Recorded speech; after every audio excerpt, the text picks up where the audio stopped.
Shalom, shalom, shalom, shalom, bien-aimé na sena pesi yo mbote mbote na kombo na Yesu Kristo, moko na biso pe mobikisi, le roi des rois, le Seigneur des seigneurs, Jésus-Christ, l'unique et le vrai. Que le Seigneur nous bénisse, na pesi mbote de la grande famille Mobimba, la grande famille de Jésus-Christ, ma force, Mobimba, na pesi mbote. Bonjour, bon dia, morning. Esika nsoli koyambela nga nzamba pambola yo, nzamba mona yo sotie data na yo. Po oyo kaka aloba na nzambe, antuka data na yo eza mpona kopesa nzambe lokumu, telefone na yo eza mpona kopesa nzambe lokumu, na telefone na yo opesaka priorité na oyo etali bonzambe. Bonzambe mpenza nde eza mpenza na première place na telefone na yo. Ntango ozofungola telefone na yo oyo oyo otiaka vraimen ya kotala to ya kolanda kwa information, eza vraimen makambo ya bonzambe. Oza kolinga odécouvrir ya mingi na ntina na oyo etali bonzambe. Nzambe apambola yo, tokobondela yambo tolobela o molimo santo atie katikati na biso na tongo na lelo. O Saint-Esprit, nous saluons ta présence. Tu es là, Saint-Esprit, pour nous convaincre, pour nous instruire. Molimo santo yo ndo kolobela moko na kati na oyo opesi biso ya koloba na tongo na lelo. Moko na moko akoyeba na kozwa oyo ezali un plus, moko na moko akoyeba na kozwa oyo ya motuya mpona koyika mpiko na nzela na yo mosantu. Tikala nzambe libela na libela mpona conviction oyo ekokota na motema ndeko na ngai oyo azali koyanda na ngai na tongo na lelo. Merci Saint-Esprit, tu es à l'œuvre, c'est toi qui va nous convaincre. Yo ndo koconvaincre moko na moko na kosalela oyo tolingi koyoka na tongo na lelo. Gloire et louange à toi Seigneur Jésus-Christ. Amen. Vraiment na tongo na lelo oyo eza vraiment mama ya likambo sete oyo tokolobela pena na tongo na lelo. Sete mozindo ya likambo tokokundwa na tongo na lelo ezali terme na biso, toloba eza terme na biso. Celui qui n'aime pas n'a pas connu Dieu. Celui qui n'aime pas n'a pas connu Dieu. Mama na ngai na lingala soki tokolimbola yango ezali oyo alingaka te, olingaka bandeko na yo te, exemple olingaka bato baza nzinga na yo te, oyebi na yo nzambe te, oyebi nzambe te ata moke, oyebi nzambe te. Soki oza na bolingo te, olingaka te mama, olingi bandeko baza nzinga na yo te, oyebi nzambe te. Tokososola tokozinda na mozindo ya terme na biso, tokozinda en tout cas tokotanga na 1 Jean 4 verset 7, tokojampe suma muke na 11. Totangi makomi na nzambe na oza na bible na yo, tanga mpenza, tanga makomi na nzambe mpo ete ososola. Zalaka na bitidi ya kozala na bible no penepene na yo overifie oyo tozali kolobela na tongo nyonso, ntango nyonso tozali koyeba na koyeba de la part du Seigneur. Bien-aimés, aimez-nous les uns les autres, car l'amour est de Dieu. Ozoyoka na bandeli. Bien-aimés, aimons-nous les uns les autres, car l'amour est de Dieu. Et quiconque aime est né de Dieu et connaît Dieu. Ozoyoka tokende malembe.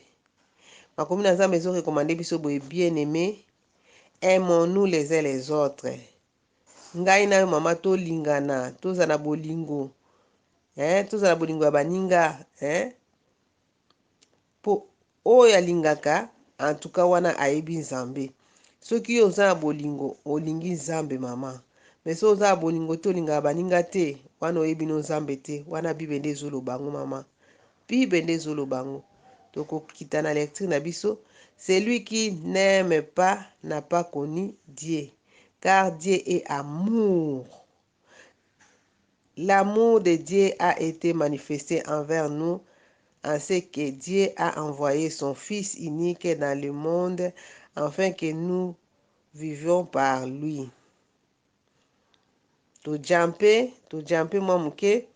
Bien-aimé, si Dieu nous a ainsi aimés, nous devons aussi nous aimer les uns les autres.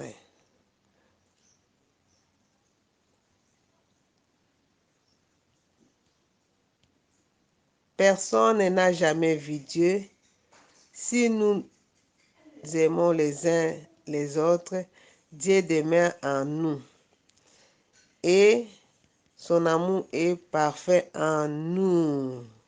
Mama na ngai yo sosola mpenza ososola yo tanga lisusu mpenza otanga osala lecture na kati ya bible na yo otanga ososola mpenza oyo toza kolobela na ntongo na lelo. Na ntongo na lelo mama likambo ezali celui qui n'aime pas n'a pas connu Dieu. Eske ngai na yo mama motuna etunami motuna oyo ezali eza mpona yo mpona nga ata ngai moto nazali koyeba na kote ya motuna oyo. Eske ngai na yo toza bato mpenza toza na bolingo tolingaka baninga? Soki tolingaka baninga toza na bolingo mama na ngai, gloire à Jésus, wana eza kotalisa vraiment elembo ya ke ngai na yo tozolinga nzambe mpe toyebi nzambe. Ozomona kasi soki ngai na yo toza na bolingo te mama, toza na bolingo te tolobaka teke toyebi nzambe. Soki ngai na yo tolingaka baninga te toloba teke toyebi nzambe. Soki tozobake toyebi nzambe wana tozokosa mama na ngai. Na ntongo na lelo yo cheke nga mpe na cheke moko na moko acheke na kati ya platform to cheke nano na kati na motema na yo. Eske yo oza na bolingo ya baninga? Soki oza na bolingo ya baninga quelque part makomi na nzambe ezotalisa biso ya solo yo oyebi na yo nzambe. Kasi oza bolingo ya baninga te yo oza na bolingo oyebi nzambe te mama. Oyebi nzambe te, oyebi na yo nzambe te mama. Nzambe kutu tomonaka ye te me tolinga ye. Tolinga yo nga nalingi nzambe nabala Yesu. Obala Yesu olingi nzambe me omona ye te. Me ndeko na yo omonaka chaque jour. Omonaka chaque jour oyebi pe ye. Na problème moko boye na situation moko boye. Nalobi te ke ba problème nyonso ya bato yo nde bana ko résoudre yango. O banda osala recensement ya ba problème nyonso na bandaka bato kende résoudre yango po kokoka te pe eza vraiment impossible. Kasi eza na ndeko moko aya pepe na yo na problème moko na situation moko boye aza vraiment na difficulté moko boye obwakisa ye. Oloba te etali ngai kutu te osundula ye. Vraiment eske wana eza bolingo? Eske wana pendo olakisi ye bolingo? Peut-être ozalaki mpe na moyen ya kosunga ye, ozalaki mpe na eloko kosunga ye nango, peut-être ezalaki matériel ou bien finance, mais oboya kosunga ye na finance wana matériel ou bien en tout cas makambo na ye mikumba na ye etali ngai te. Soki oza oyebi loba na nzambe obika nzambe akosala nzambe akosala me na baacte oza kopose baacte ya amour te ya bolingo te quelque part eza likama mama ngai na yo na ntongo na lelo toyeba mpe na kozala na bolingo ya baningo baza na bapasi na mikakatano. Okoki kosunga ye na conseil esukaka na conseil te me soki mpe oza na eloko ya kosunga ye na yango matériel finance sunga ye na yango ata eza ya moke nzambe akozwa lokumu.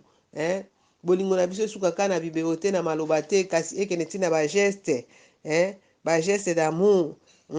Okotala boza na kati ya ndako ntango mosusu mpe boza bamarie boza couple me bolingo eza te bolingo esi elongwa nango na kati ya mitema bakoma komona bino kaka ke oyo baza couple me couple yango na kati na bino soki bacheke bolingo eza esu te. Papa na ngambu ne mama na ngambu na ye papa soki ake na ngambu na ye makambo alobaka mpona mama ya mabe. Mama mpe soki ake na ngambu na ye makambo alobaka mpona papa ya mabe ya kosepelisa nzambe te. Ezolakisa te ke bato balingani. Eza makomi na nzambe bible yango nde erekomande biso nde makambo oyo bible erekomande biso aimons nous les uns les autres. Bolingo oyo esukaka te na oyo ezali vraiment bandeko. Lokola aza ndeko na nde olingi ye makasi aleki na nga aya na nga aza mama na nga me ndeko mosusu oyo bouti na ye libumu moko te mama moko te oza vraiment na bolingo kutu te. Ozoloba mpe yango kodetermine yango bia aza kutu mutu moko aza tobotama ne mama moko te papa moko te aza ndeko na ngai te. Aza ndeko na yo te. Bible elobi biso nyonso nzambe azomona biso mutu moko nzambe amona biso nyonso toza bandeko. Papa na biso eza nde nzambe papa na biso nde eza nzambe kasi boni mutu oyo lokola aza mutu ya famille na yo te yango nde olobi ye okolinga ye te okosalisa ye te okosunga ye te okosunga kaka mutu azali membre de la famille na yo me oyo aza ya famille na yo te donc ye kutu likambo na ye etali yo te. Okoki kokonseye te okoki mpe koteya ata Yesu masiya te toza na kati ya plateforme ya évangélisation. Na plateforme ya évangélisation eza kaka te oteaka na kati ya libota na yo, okoki mpe koteya bato baza libanda baza kokufa. Eza na ebele ya bato na libanda baza na kati ya kufa, na milangwa, na kindumba, na makambo ya kilikili. Wana mpe esengeli na yo ozala vraiment oyo oza na bolingo envers bango mpe koteya bango loba na Nzambe. Qu'est-ce qu'un gagnant d'âme? Un gagnant d'âme ezali mutu oyo oza vraiment na compassion ya ba âme. Compassion ekomi mpe na bolingo. Ntango oza na compassion ya âme wana okoyoka mpenza donc osi olingi âme yango omemele kaka Yesu mpo ete Yesu akota na kati na ye achange ye alongwe na titidi wana. Me yo oza na bolingo ya bandeko oyo baza na kati ya kokufa te, oyo baza na kati ya masumu, olingi bango kutu te. Olingi kutu te omemela yango Yesu. Yesu yango olingi kutu kopartage na mutu te. Yesu atikala kaka ya yo moko. Obomba Yesu kaka na motema no yo moko. Yesu asalela kaka yo. Yesu amonaka kaka yo. Yesu arésoudre kaka baproblème na yo. Baproblème baninga Yesu arésoudre yango te. Wana mpe eza manque d'amour. Wana mpe eza manque d'amour. Mpona kozala évangéliste, mpona kozala gagneur d'âme, mpona kozala vraiment oyo obengami mpenza na kosala mosala na Nzambe, esengeli bolingo etonda na kati ya motema na yo. Naye kotalisa yo te lolenge nini osengeli ozala mosali na Nzambe, kasi nazolobela na ntina oyo etali bolingo. Okomona mpe na kati na biso mpenza bana na Nzambe, bolingo eza te, bolingo esila. Bolingo esila. Bokoza bosambelaka eglise moko, bozalaka esika moko, na esika moko oyo boyokaka liba na Nzambe, me na kati na bino na bisika wana bolingo eza te, bonzambe eza te, bonzambe eza te. Bazokuta na kati na bino, donc bapaye kutu ça va un peu. Bapaye kutu ça va un peu, ta moso mona bapaye kuna vraiment ata mwa lipa bakokabola. Me na kati na bino bana Nzambe moninga akozala azangi transport, ayaki eglise azangi transport akozonga ndako na ye. Me okoki kosunga ye te omema ye ata na mutuka na yo. Opesa ata lift. Nake mosika na mutuka na yo. Okoki kosunga ye te ta moso azangi 2 reine bie 3 reine mpo bakisa na mbongo na ya transport. Olobi abeta makolo. Abeta makolo. Nga mpe na beta makolo. Yo mpo obeta makolo na ta wana kasi. Esengeli na yo sunga siko bato baobeta mpe makolo. Soki bazangi transport osunga bango opesa bango lift. Soki lift te opesa bango ata 3 reine na bakisa likolo ya transport akoma na ndako na ye paske boza koya koyoka loba na Nzambe esika moko. Bozoloba bino na ye bozolobake bolingi Nzambe. Bolingi Nzambe kasi na ba acte ezomonana te, na misala ezomonana te. Na misala ezomonana te. Okomona bino bato bolobi bolingi Nzambe, boza litonga moko esika moko, bosambelaka esika moko, me boza bato botonganaka. Soko bandi kotonga sister oyo, bosambelaka na esika moko mawa. Okopapa ye banda ebandeli ti suka. Obana na kopapa ye na ndenge omonaka ye alati soka ya église. Soko si kopapa ye na ndenge omonaka ye alati soka ya église. Olongwe wana obandi kopapa ye ta mosu na oyo etali vraiment témoignage na ye. Oyoka témoignage na ye obandi kopapa ye kote kuna. Olongwe kuna opapi ye na niveau nyonso na degré nyonso. Soki omoni ke aza na eloko moko oyo eza ya malonga ti nde alataka, yo koki kosunga ye. Okoki kosunga obi naza na elamba moko ya kitoko na ndako nakoki mpe koyela. Eza biblique. Eza biblique. Ozwi elamba wana orepasa yango bien omemeli opesi ye. Po omona changer ata look.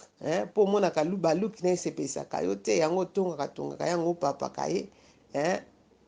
Bien aimé dans le Seigneur na tongo na elo na yeli yo kaka oyo ezali teme ya koyebisa yo oyo ayebi Nzambe, oyo ayebi Nzambe asengi aza na bolingo, me oyo ayebi Nzambe te nde aza na bolingo te. Yango na tongo na lelo yo oyo olobaka ngo awo tuvoki nga nayebi Nzambe nga nalingaka Nzambe, me baokuta bolingo eza na kati na yo te. Yebake na tongo na lelo soko ocheke na kati na yo oyebi no Nzambe te. Oyebi Nzambe te, kotatolaka yango te awo tuvoki obake nga nayebi Nzambe nalingi Nzambe. Olingi Nzambe, Nzambe kuta omonaka ye te, me olingi ye makasi ndengwana. Me mutu ozomona boye bolingo eza te. Lokuta koloba te ke oyebi Nzambe. Oyebi Nzambe te mama. Oyebi Nzambe te. Okoyoka ndeko moko na hôpital na problème moko songolo.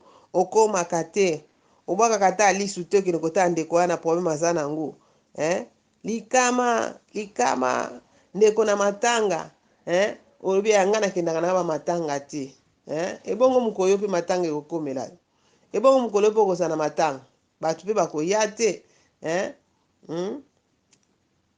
Tolingana tozala na bolingo.